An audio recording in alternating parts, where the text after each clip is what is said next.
الحمد للہ رب العالمین والصلاة والسلام علی سید المرسلین اما بعد فاعوذ باللہ من الشیطان الرجیم بسم اللہ الرحمن الرحیم الصلاة والسلام علیک یا رسول اللہ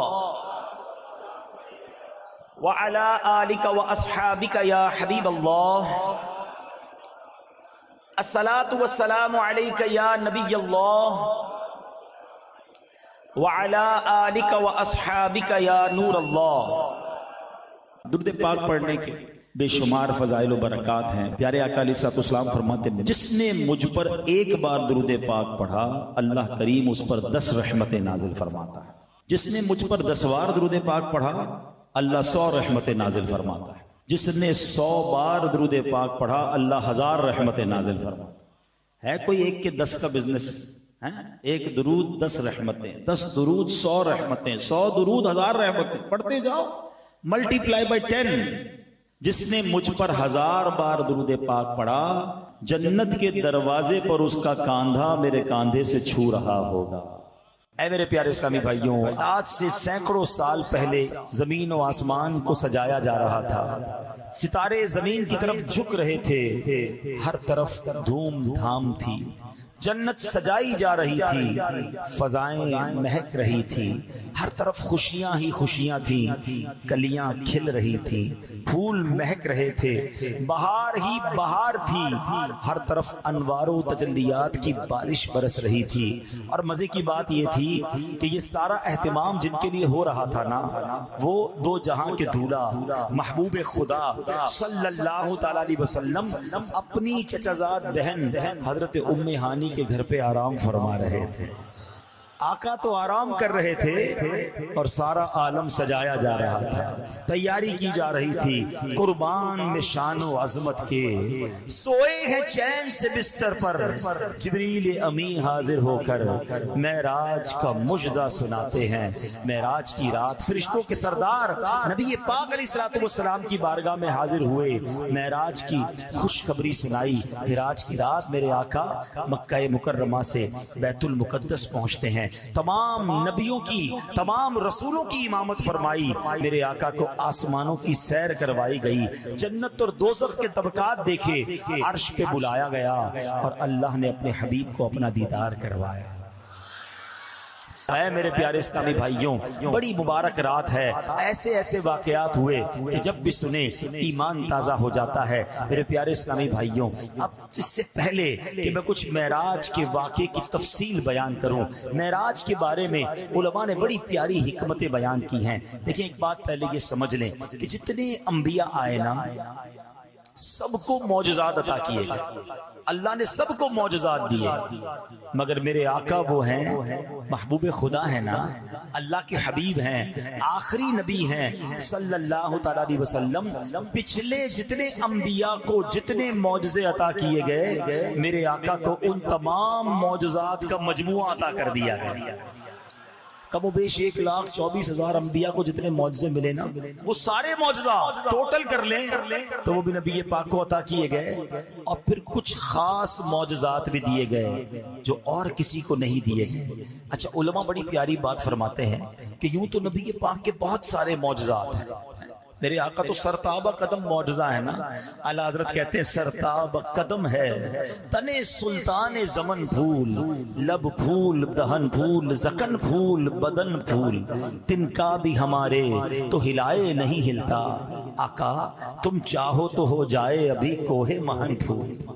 تو میرے آقا تو سرتاب قدم معجزہ ہے۔ علماء کہتے ہیں جتنے معجزات ہیں نا یہ نارمل ہیں، چاند کا 2 ٹکڑے کر دینا، سورج کو واپس پلٹا دینا، لکڑی کو ہاتھ لگا کر تلوار بنا دینا، کسی صحابی کی آنکھ واپس لگا کر روشن کر دینا، خالی کنویں میں لعاب ڈال کر اسے میٹھا کر دینا۔ علماء کہتے ہیں یہ پیارے آقا کے لیے نارمل سی بات ہے، اگر جو میرے آقا کا مرتبہ ہے نا، جو شان ہے، اس کے مطابق 2 ہی معجزات ہیں، ٹھیک ہے؟ اور وہ 2 معجزے کون سے ہیں؟ ایک معجزہ ہے معراج کا اور ایک معجزہ ہے قرآن مجید فرقان حمید کا۔ یہ نبی پاک کی شان بتاتا ہے۔ معراج کی رات کیا ہوا کہ وہ رب جس کو کسی نے نہیں دیکھا، اپنی سر کی آنکھوں سے اللہ کو کسی نے نہیں دیکھا، رب عز و جل نے اپنے محبوب کو اپنا دیدار کروایا۔ لوگ بڑی بحث کرتے ہیں، پتہ نہیں کیوں کرتے ہیں، کہ یار نبی پاک کو علم غیب ہے کہ نہیں؟ مجھے بتائیے ساری کائنات کا سب سے بڑا غیب کیا ہے؟ اللہ تبارک و تعالیٰ خود ہے، کیونکہ کسی نے دیکھا ہی نہیں ہے۔ غیب وہی ہوتا ہے نا، انسین، نالج آف انسین، بغیر دیکھے والی نالج، جس کو دیکھا نہ جا سکے، جو غیب میں ہو۔ تو کائنات کا سب سے بڑا غیب خود ذات باری تعالیٰ ہے، اللہ کو دیکھا ہی نہیں کسی نے۔ تو جب اللہ نے اپنا آپ دکھا دیا تو پھر کون سا غیب باقی رہ جائے گا؟ سیدی اعلیٰ حضرت نے، وہ کہتے ہیں نا پنجابی میں گلی مکا دی، ساری باتوں کا جواب ہی دے دیا نا، مل کے پڑھ لیتے ہیں۔ اور کوئی غیب کیا تم سے نہا ہو بھلا، نہا کہتے چھپا ہوا، حضور اور کون سا غیب آپ سے چھپ سکتا ہے؟ اور کوئی غیب کیا تم سے نہا ہو بھلا، اور کوئی غیب کیا تم سے نہا ہو بھلا، تم سے نہا ہو بھلا، جب نہ خدا ہی چھپا تم پہ کروڑوں درود، جب نہ خدا ہی چھپا تم پہ کروڑ۔ تو یہ اتنا بڑا معجزہ، ٹھیک ہے؟ اچھا اب اس کی کچھ لاجکس بھی سمجھ لو، حکمتیں بھی سمجھ لو۔ پیارے آقا علیہ الصلوۃ والسلام کو جو دونوں معجزات دیے گئے نا، قرآن اور معراج، یہ بڑی کمال کی بات ہے، سمجھنے والی بات ہے کہ جتنے انبیاء آئے تھے نا، ان کا اس دور کے مطابق انہیں معجزات دیے گئے۔ حضرت عیسیٰ علیہ الصلوۃ والسلام کا دور تھا کہ جب لوگ علاج میں بڑے ترقی کر گئے تھے، تو اب جو اچھا علاج کرتا تھا لوگ اسے بڑا آدمی مانتے تھے۔ تو حضرت عیسیٰ علیہ السلام آئے تو اللہ نے آپ کو ایسا معجزہ دیا کہ آپ مادر زاد اندھے پر دم کرتے تھے وہ آنکھ والا ہو جاتا تھا، کوڑ کے مرض والے جسم پر ہاتھ پھیرتے تھے اس کو علاج ہو جاتا تھا۔ تو لوگوں نے کہا حضور علاج تو ہمارے ڈاکٹر بھی کرتے ہیں، مردہ کو زندہ نہیں کر سکتے، آپ مردہ کو زندہ کریں پھر ہم آپ کو اللہ کا نبی مانیں گے۔ اللہ کریم نے حضرت عیسیٰ کو یہ بھی معجزہ دیا کہ وہ مردہ کو جا کر کہتے کم باذن اللہ تو وہ کھڑا ہو جایا کرتا تھا۔ معجزہ کیسا تھا اس دور کے مطابق۔ حضرت موسیٰ علیہ السلام کا دور آیا، جادوگروں کا دور تھا، طرح طرح کے جادو دکھاتے تھے۔ اللہ نے آپ کو عصا کا معجزہ دیا، آپ اپنی لکڑی ڈالتے تھے وہ بہت بڑا سانپ بن جاتی اور سارے ان جادوگروں کے جادو کے سانپ کو نگل جاتی تھی، ٹھیک ہے نا۔ ید بیدا دیا، آپ اپنا ہاتھ گریبان میں ڈالتے تھے وہ روشن ہو جاتا تھا۔ یعنی جیسا دور تھا، جیسے لوگ تھے ویسا معجزہ۔ اب نبی پاک کا جو دور تھا نا، عرب کے لوگ تھے، ان کو اپنی زبان پر بڑا ناز تھا، وہ کہتے تھے ہم بڑے بولنے والے، ہمیں اچھا بولنا آتا ہے، انٹلیکچوئلز تھے۔ میں بڑی عجیب بات بتانے جا رہا ہوں، شاید بہت سارے لوگوں کو پہلی بار پتہ چلے گی۔ عرب کے رہنے والے کیا کہلاتے ہیں؟ عربی۔ کیا کہلاتے ہیں؟ اور جو عربی نہیں ہوتے وہ کیا کہلاتے ہیں؟ کیا کہلاتے ہیں؟ زور سے، عجمی۔ ہم کون ہیں؟ عجمی۔ کتنا شوق سے بتا رہے ہو، آپ کو پتا ہے عجمی کے معنی کیا ہے؟ عرب کے لوگ کہتے تھے ہم بولنے والے، ہم عربی ہیں، باقی ساری دنیا گونگی ہے۔ گونگا، بول نہ سکنے والے کو عجمی کہتے ہیں۔ یعنی ان کو اپنی بولی پر اتنا ناز تھا کہ وہ کہتے بولنا ہمیں ہی آتا ہے، عربیوں کو بولنا آتا ہے، باقی ساری دنیا عجمی، ہم عجمی ہیں، ہے نا۔ یعنی ایسا دور تھا، ان کے اندر زبانوں سے مقابلے ہوتے تھے، الفاظ سے مقابلے ہوتے تھے، تلوار کے مقابلے کے ساتھ ساتھ وہ کلام کے ذریعے بھی مقابلہ کرتے تھے۔ اب ایسے دور میں نبی پاک تشریف لائے، اللہ نے آپ کو کیسی زبان عطا فرمائی، کیسے جملے عطا فرمائے، اللہ اکبر۔ میرے آقا جب گفتگو فرماتے تھے نا تو بڑے بڑے فصحا، بلغا، انٹلیکچوئل، جن کو اپنی زبان پر بڑا ناز تھا، وہ گنگ ہو جاتے تھے، خاموش ہو جاتے تھے کہ یہ کہاں سے گفتگو لے کر آئے، کدھر سے سیکھ کر آئے۔ بریلی کے تاجدار یہی تو بات کہتے ہیں نا کہ میں نثار تیرے کلام پر ملی یوں تو کس کو زبان نہیں، وہ سخن ہے جس میں سخن نہ ہو، وہ بیان ہے جس کا بیان نہیں، آقا تیرے آگے یوں ہیں دبے لچے، وہ عرب کے بڑے بڑے، کوئی جانے منہ میں زبان نہیں بلکہ جسم میں جان نہیں۔ اب آقا نے قرآن کی تلاوت کرنا شروع کی، وہ کہتے یہ کسی بشر کا کلام نہیں ہے، قرآن کے آگے یہ سارے بے بس ہو گئے۔ تو قرآن جواب تھا ان لوگوں کے لیے جن کو اپنی زبان پر بڑا ناز تھا۔ لیکن یہ دور نبی پاک کا صرف عرب کے لوگوں کا دور تو نہیں تھا نا، میرے آقا تو آخری نبی ہیں، قیامت تک دور نبی پاک کا ہے۔ تو ہو سکتا ہے آج تو سائنس نے بڑی ترقی کر لی، جہاز بن گئے، راکٹ بن گئے، اسپیس اسٹیشن بن گئے، سپر سونک ایئر کرافٹ بن گئے، موبائل فون آ گیا، انٹرنیٹ آ گیا، تو ہو سکتا ہے کوئی اٹھ کے کہتا جناب آپ تو کہتے ہیں کہ ہر نبی کو اس کے دور کے مطابق معجزہ دیا گیا، آج تو سائنس کا دور ہے، بتاؤ تمہارے نبی کے پاس کون سا معجزہ ہے؟ ہائے ہائے، پوری دنیا کی سائنس کو جواب ہے معراج شریف ہے۔ دنیا نے بڑی ترقی کی ہے، نو ڈاؤٹ، گھنٹوں میں مہینوں کا سفر طے ہو جاتا ہے، مگر سنو میرے آقا نے جو سفر کیا تھا نا، نبی پاک نے مکے سے بیت المقدس کا سفر کیا، بیت المقدس سے 7 آسمان کی سیر کی، جنت کی سیر کی، جو جہنم کے طبقات ملاحظہ کیے، رب کی بارگاہ میں حاضری دی۔ یہ پورا سفر کر کے میرے آقا واپس آتے ہیں تو ابھی نبی پاک کا بستر گرم ہے، دروازہ کھولتے ہیں تو کنڈی کتنی دیر ہلتی ہے؟ چند سیکنڈ۔ آقا دروازہ کھول کر گئے تھے، واپس آ گئے، پورا سفر کر کے کنڈی ابھی بھی ہل رہی ہے۔ وضو کر کے تشریف لے گئے تھے تو وضو کا پانی بہتا ہے تھوڑی دیر، میرے آقا یہ صدیوں کا سفر کر کے واپس آئے ہیں اور وہ وضو کا پانی ابھی بھی بہ رہا ہے۔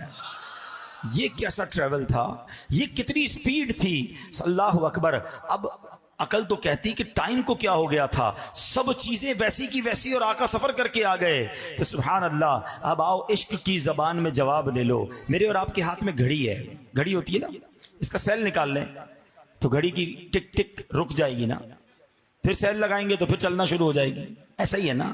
بات یہ ہے کہ میرے آقا جو ہے نا وہ عالم کی جان ہے، جان چلی گئی تھی، عالم رک گیا تھا، آقا واپس آئے، دنیا نے پھر چلنا شروع کر دیا۔ بریلی کے تاجدار یہی تو بات فرماتے ہیں نا، وہ جو نہ تھے تو کچھ نہ تھا، وہ جو نہ ہو تو کچھ نہ ہو، وہ جو نہ تھے تو کچھ نہ تھا، وہ جو نہ ہو تو کچھ نہ ہو، جان ہے وہ جہان کی، واللہ جان ہے وہ جہان کی، جان ہے تو جہان ہے، پڑھیے صلی علی نبینا صلی علی محمد۔ اچھا اب 27ویں رات ہو گئی اور صبح ہوئی تو میرے آقا نے مکے والوں کو بتایا کہ میں رات ہی بیت المقدس بھی ہو کر آ گیا ہوں اور آسمانوں کی سیر بھی کر کے آ گیا ہوں۔ ابو جہل تھا اس زمانے میں کفاروں کا سربراہ، اس نے سنا تو کہتا کیا بات کر رہے ہیں آپ؟ کہاں؟ تو کہا کیا میں اور لوگوں کو جمع کروں؟ اب پھر بھی یہ بات ان کے سامنے کریں گے؟ نبی پاک نے فرمایا بالکل کروں گا۔ اب اس نے کیا کیا، اور شرارتی لوگوں کو جمع کیا اور نبی پاک سے پوچھا کہ آپ کیا فرما رہے تھے، آپ رات کہاں گئے تھے؟ پیارے آقا نے فرمایا کہ میں رات کے تھوڑے حصے میں مکہ پاک سے بیت المقدس اور آسمانوں کی سیر کر کے آیا ہوں۔ اب وہ سارے لوگ ہنسنے لگے، مذاق اڑانے لگے، نبی پاک پر اعتراض کرنے لگے۔ پتہ ہے اعتراض کیوں تھا؟ اب میں آپ کو سمجھاتا ہوں۔